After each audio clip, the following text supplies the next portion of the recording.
Hello, ഇത് national science day അല്ലേ? ഈ വർഷത്തെ theme woman in science catalysing Viksit Bharat എന്നുള്ളതാണ്. അപ്പോൾ അതിനെപ്പറ്റി ഞാൻ കൂടുതലൊന്നും പറയുന്നില്ല. എന്റെ ജേർണിയെ പറ്റി ചെറിയൊരു സ്റ്റോറി ഞാൻ പറയാം. അപ്പോൾ ഞാൻ +2 കഴിഞ്ഞപ്പോഴത്തേക്ക് എല്ലാവരും പോലെ തന്നെ മെഡിസിൻ പോകണമെന്നൊക്കെ ആഗ്രഹം ഉണ്ടായിരുന്നു. പക്ഷേ എനിക്ക് ആ ജേർണി കണ്ടിന്യൂ ചെയ്യാനായിട്ട് പറ്റിയില്ല. എനിക്ക് മെഡിസിൻ കിട്ടിയില്ല അഡ്മിഷൻ. അപ്പോൾ പിന്നെ എൻ്റെ ഉള്ളിലുള്ളത് ഒരു പ്ലാൻ ബി ആയിരുന്നു. റിസർച്ച് ഗവേഷണം കൂടുതൽ നടത്താനായിട്ട് ഏത് പ്രൊഫഷൻ യൂസ് ചെയ്യാം, മരുന്ന് കണ്ടുപിടിക്കാനായിട്ട് ഏത് പ്രൊഫഷൻ യൂസ് ചെയ്യാനൊക്കെ ഞാൻ റിസർച്ച് ചെയ്ത് അപ്പോൾ തന്നെ ഞാൻ റിസർച്ച് സ്റ്റാർട്ട് ചെയ്തു. റിസർച്ച് ചെയ്ത് കണ്ടുപിടിക്കുകയും ചെയ്തു. അങ്ങനെ ബി ഫാമിലേക്ക് വന്നു. ബി ഫാമിലെ ഫസ്റ്റ് ഡേയിൽ ഞാൻ ജോയിൻ ചെയ്ത ദിവസം എനിക്ക് ഇന്നും ഓർമ്മയുണ്ട്. അപ്പോൾ ആ ദിവസം തന്നെ എൻ്റെ ഉള്ളിലുള്ള ഏറ്റവും വലിയ ആഗ്രഹം എന്ന് പറയുന്നത് PhD ചെയ്യണം. PhD ചെയ്ത് ഗവേഷണം എന്തെങ്കിലും ഒരു മോളിക്യൂൾ കണ്ടുപിടിക്കണം എന്നുള്ളത് എൻ്റെ ആയിരുന്നു. അപ്പോൾ അങ്ങനെ ഞാൻ ഗവൺമെന്റ് മെഡിക്കൽ കോളേജിൽ തന്നെ എനിക്ക് ബി ഫാമിൽ കിട്ടി. അപ്പോൾ ബി ഫാമിൽ ജോയിൻ ചെയ്തു. ബി ഫാമിൽ ഫൈനൽ ഇയറിന് ഹോൾ കോളേജിലെ ടോപ്പർ, ഗവൺമെന്റ് കോളേജ് ടോപ്പറായിട്ട് പാസ് ഔട്ട് ആയി.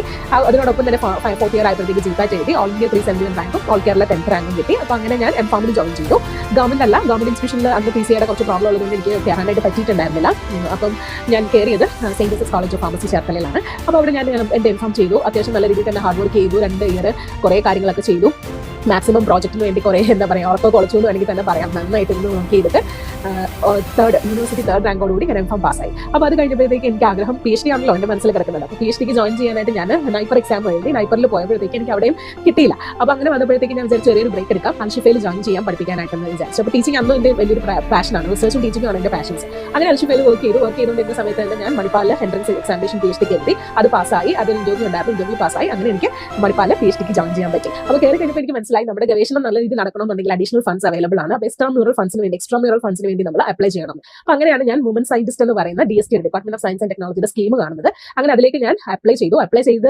എനിക്ക് എന്ത് സംഭവിച്ചു എന്ന് വെച്ചാൽ അപ്ലൈ ചെയ്തതിന് ശേഷം ഒരു ഇന്റർവ്യൂ ഉണ്ടായിരുന്നു. ഒരു 15 പാനൽ ഓഫ് സയന്റിസ്റ്റുകൾ ഉണ്ടായിരുന്നു. അങ്ങനെ അവിടെ മുന്നിൽ പ്രോജക്റ്റ് ഒക്കെ അവതരിപ്പിച്ചു. അങ്ങനെ അത് അപ്രൂവ് ആയി. 25 lakhs ഗ്രാന്റ് കിട്ടി. അങ്ങനെ കംപ്ലീറ്റ് ചെയ്തു PhD നല്ല രീതിയിൽ. PhD കംപ്ലീറ്റ് ചെയ്തപ്പോഴത്തേക്കാണ് എനിക്ക് യാനപ്പയിൽ ഒരു ഓപ്പർച്യൂണിറ്റി കിട്ടിയത്. അസിസ്റ്റന്റ് പ്രൊഫസറായിട്ട് 1.5 years ഞാൻ അവിടെ നിന്നു. അപ്പോൾ അവിടെ വെച്ചിട്ട് എനിക്ക് സയന്റിഫിക് കമ്മിറ്റിയിൽ ബോർഡ് മെമ്പർ ആവാനൊക്കെ പറ്റി. അപ്പോൾ കൂടുതൽ റിസർച്ചിനെ പറ്റി അറിയാനും ഗൈഡ് ചെയ്യാനും ഒക്കെ ഒരുപാട് കാര്യങ്ങൾ ഞാൻ പഠിച്ചത് അവിടെ വെച്ചിട്ടാണ്. അത് പറയാതിരിക്കാൻ പറ്റില്ല.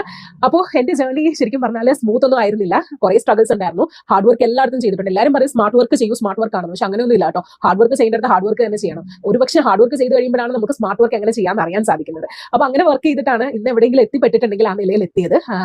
ഓരോ ഓപ്പർച്യൂണിറ്റീസും ഞാൻ ഗ്രാബ് ചെയ്യാനാണ് ശ്രമിച്ചുകൊണ്ടിരുന്നത്. എനിക്ക് കിട്ടിയ ഓപ്പർച്യൂണിറ്റീസ് നല്ല രീതിയിൽ യൂട്ടിലൈസ് ചെയ്യാനാണ് ശ്രമിച്ചത്. ഒരിക്കലും ഫിയറും എന്റെ കംഫർട്ട് സോണിന് അപ്പുറത്താണെങ്കിൽ കൂടിയും അത് ഗ്രാബ് ചെയ്ത് നല്ല രീതിയിൽ ഓരോ തവണയും മോൾഡ് ചെയ്ത് വരാനാണ് കൂടുതൽ ഞാൻ ശ്രമിച്ചത്. എനിക്കിനി പറയാനുള്ളത്, നിങ്ങളുടെ അടുത്തൊക്കെ പറയാനുള്ള, എന്റെ ഫോളോവേഴ്സിന്റെ അടുത്തൊക്കെ പറയാനുള്ളത് അത് തന്നെയാണ്. നമ്മുടെ ഫിയറിന്റെ തൊട്ടപ്പുറത്താണ്, നമ്മുടെ കംഫർട്ട് സോണിന്റെയും ഫിയറിന്റെയും തൊട്ടപ്പുറത്താണ് നമ്മൾ വിചാരിക്കാത്ത വലിയൊരു അച്ചീവ്മെന്റ് വന്ന് കിടക്കുന്നത്. അപ്പോൾ എപ്പോഴും ഫിയറിൽ തളച്ചിട്ടിട്ട് കിടക്കാതെ അത് മറികടന്നിട്ട്, ആ കംഫർട്ട് സോൺ മറികടന്നിട്ട് നിങ്ങളുടെ ആഗ്രഹങ്ങൾ എന്താണോ, നിങ്ങൾക്ക് നേടിയെടുക്കാൻ പറ്റുന്നത് എന്താണോ അത് ലൈഫിൽ നേടിയെടുക്കാനായിട്ട് മാക്സിമം ശ്രമിക്കുക. എല്ലാവർക്കും ഒരു ജീവിതമേ ഉള്ളൂ. അപ്പോൾ ഈ ജീവിതത്തിൽ മരിച്ചു പോകുന്ന സമയമാകുമ്പോഴത്തേക്ക് റിഗ്രറ്റ് ചെയ്യാതെ ചിരിച്ചുകൊണ്ട് മരിക്കാൻ പറ്റുന്നതെന്ന് പറയുന്നത് വലിയൊരു കാര്യം തന്നെയല്ലേ. അപ്പോൾ അതിനായിട്ട് എല്ലാവരും ശ്രമിക്കുക. Thank you so much.